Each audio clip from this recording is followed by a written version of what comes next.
अस्सलाम वालेकुम, मैं हूं कैसर अहमद राजा। उम्मीद है आपकी तबीयत बिल्कुल ठीक होगी।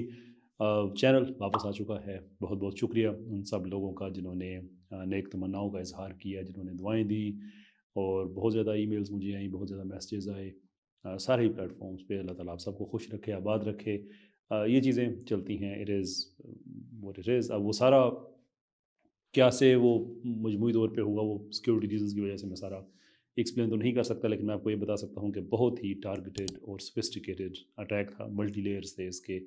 इतना कि चैनल एक दफ़ा मुकम्मल तौर पर रिकवर हुआ, लेकिन फिर कुछ घंटों के अंदर फिर उस पर अटैक हुआ। हालांकि हम जितनी उस वक्त सिक्योरिटी यूट्यूब ने एडवाइस की थी वो सारी की सारी हमने इम्प्लीमेंट कर दी थी, लेकिन इसके बावजूद फिर ये दोबारा से उन्होंने कोई रास्ता ढूंढा। खैर, इससे ज़्यादा मैं आगे कुछ कह नहीं सकता कि उसके बाद फिर क्या कैसे हुआ, यूट्यूब ने क्या किया और क्या हमें सिक्योरिटी वगैरह उसकी करनी पड़ी। खैर, एक तो मकसद था आपका मैं शुक्रिया अदा करूं, और दूसरा मकसद था कि जो हमारे जिनसे हमने मोहब्बतें वाली हुई हैं, हमारे देसी लिबरल्स जो हैं, उनका एक रवैया कि वो आपके सामने आ जाए।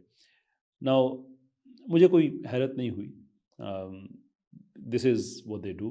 ख़ासकर जो पाकिस्तान वगैरह का जो लिबरल है, इस बेचारे को तो पता ही नहीं है लिबरलिज़म क्या होता है।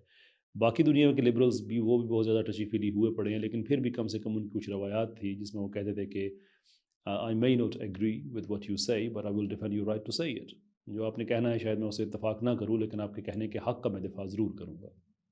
एक ज़माने में एक लिबरल मोटो हुआ करता था, लेकिन फिर ये आ गया देसियों के पास। अब यहाँ पे क्या लगे किसी के राइट का दिफा करने, और क्या यानी, एक तरफ हम हैं कि अगर कोई फ़िक्री मुखालिफ भी हमारा है, अगर उसके चैनल पे कोई स्ट्राइक लगाए, कोई ऐसी बात की, तो आउट ऑफ वे जाके हेल्प ऑफर की। उन्होंने ली या नहीं ली वो एक और चीज़ है, लेकिन बहरहाल एक ख़ानदानी आदमी में एक ज़र्फ़ होना चाहिए, और वो हमारे लोगों ने दिखाया। और दूसरी तरफ ये तबका है, जो स्क्रीन पे आपको नज़र आ रहा है, ये कुछ मैसेजेस हैं, इससे बहुत ज़्यादा मैसेजेस हैं जो उन्होंने ट्विटर पे शेयर किए पोस्ट की सूरत में, और उसके अलावा जो मैसेजेस वगैरह आए, ये उसका एक छोटा सा हिस्सा है कि जिसमें वो अपनी नफ़रत का इज़हार कर रहे हैं, बददुआएँ दे रहे हैं, गालियाँ दे रहे हैं, और कह रहे हैं बड़ा अच्छा काम हुआ है। ये मेरे लिए हैरत की बात नहीं है, क्योंकि मैं तो उस तबके से बड़ा अरसे से मैं जानता हूँ। मैं जो असल जो मैं मेरी जो ऑडियंस है यहाँ पे, वो है हमारे बच्चे जो बॉर्डर लाइन पे खड़े हैं और वो सोच रहे हैं कि शायद लिबरलिज़्म कोई अच्छी बात है। बेटा, ये है लिबरलिज़्म कि आप इत्तेफ़ाक, यानी कि एक आदमी जो कहता है कि बहनों बेटियों के पर्दे का ख़्याल रखा जाना चाहिए, जो आदमी कहता है कि मर्दों को ट्रांसजेंडर्स के नाम पे औरतों के टॉयलेट्स, उनकी पर्सनल स्पेसेस में जगह नहीं मिलनी चाहिए, बल्कि एक जो सिविल राइट्स हैं वो सबके प्रोटेक्ट होने चाहिए, जो आदमी रूल ऑफ लॉ की बात करता है, जो आदमी कहता है कि इस मुल्क के अंदर शरीयत होनी चाहिए ताकि स्पीडी जस्टिस हो, ताकि जो जो हमारा गैर मुस्लिम अक़लियतें हैं उनके हकूक़ की जो पामाली हो रही है, जो शरीयत ने उनको हकूक़ दिए हैं उनकी वजह से वो पामाली रोके, मुल्क में महंगाई ख़त्म हो, मुल्क के अंदर ये जो एक एक अजीब तरह की ये करप्शन हर तरफ हुई हुई है, ये ख़त्म हो, एजुकेशन लेवल ऊपर हो। जो कोशिश कर रहा है कि मुल्क के अंदर 5 लाख साइंसदान पैदा करे, फ़िलोसफ़र्स पैदा करे, मैथमेटिशियंस पैदा करे, नई एक इल्म का एक जहाँ लोगों पे खोले, सोचों में वसअत पैदा हो।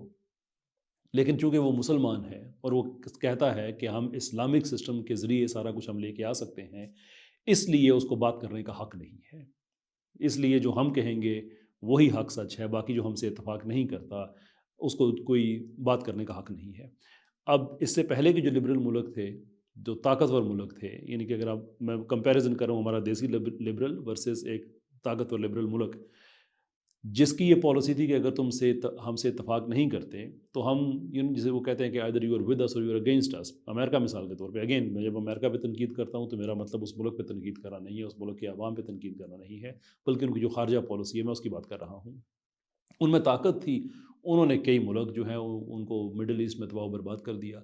हमारे देसी लिबरल्स में ये ताकत नहीं है, तो वो अब चैनल बंद होने की, चले मैं उस तफसील में नहीं जाता, लेकिन बात का जो रवैया है वो तो सबके सामने है कि वो क्या आया। इनके पास वो ताकत मारने की नहीं है, इनके पास ये ताकत है, ये इसका इजहार कर रहे हैं। इनके पास अगर वो ताकत आ जाती है तो यही काम करेंगे जो मेरे साथ कर चुके हैं, IBA यूनिवर्सिटी में कर चुके हैं, और एक दो यूनिवर्सिटीज़ का नाम लेना सबका मुनासिब नहीं है, कि जो इनके जो करतूत हैं, ये इनका वो असल चेहरा है जो लोगों के सामने लाना ज़रूरी है। But guess what, we are back. ज़्यादा से ज़्यादा आप क्या करेंगे, फिर हैक करेंगे, अल्लाह ने चाहा चैनल फिर दोबारा आ जाएगा। बेवकूफ़ो, ये तो सोचो कि यूट्यूब चैनल बंद करने से कोई किसी आदमी का, यानी कि जो हक़ की आवाज़ है वो नहीं रुक जाती। ना ही हक़ की आवाज़ मेरे चैनल पे डिपेंड करती है, ना ही मुझ पे डिपेंड करती है। मैं मारा जाऊँ, नेचुरल डेथ हो, कुछ भी हो, व्हाटएवर हो, वैसे मेरा गुमान है कि होगी नहीं, लेकिन बहरहाल फिर भी, तो उसके बाद क्या हक़ का जो वो सिस्टम बंद हो जाएगा? भाई हम तो सिर्फ़ हक़ की इस बहती गंगा में हाथ धो रहे हैं, अल्लाह ने तो जो अपने दीन को ग़ालिब करना है, वो तो करना ही करना है। हम तो सिर्फ़ अपना नाम अक्षरों में लिखा रहे हैं, जैसे-तैसे भी है कि अल्लाह ताला इन कोशिशों को कबूल करे। So you really have to do much, much better than this. और आप ये हरकतें क्यों करते हैं, खुद से सोचिएगा। अगर आपके नज़रिए में सच्चाई हो, तो आपका ये घिनौना चेहरा सामने आता जो सामने आया है। But we are back and इंशाल्लाह you will as you are on the back foot, we will keep on doing that. इल्मी तौर पे, इंटेलेक्चुअल तौर पे, कानून के दायरे में रहते हुए बहुत शुक्रिया आपने कि आपने अपने घिनौने चेहरे पब्लिक के सामने अयां कर दिए। अगर हम ये बात कहते तो शायद कुछ लोगों को एतराज़ होता कि मैं बायस्ड हूँ। आपने खुद ही हमारा काम आसान कर दिया। शुक्रिया।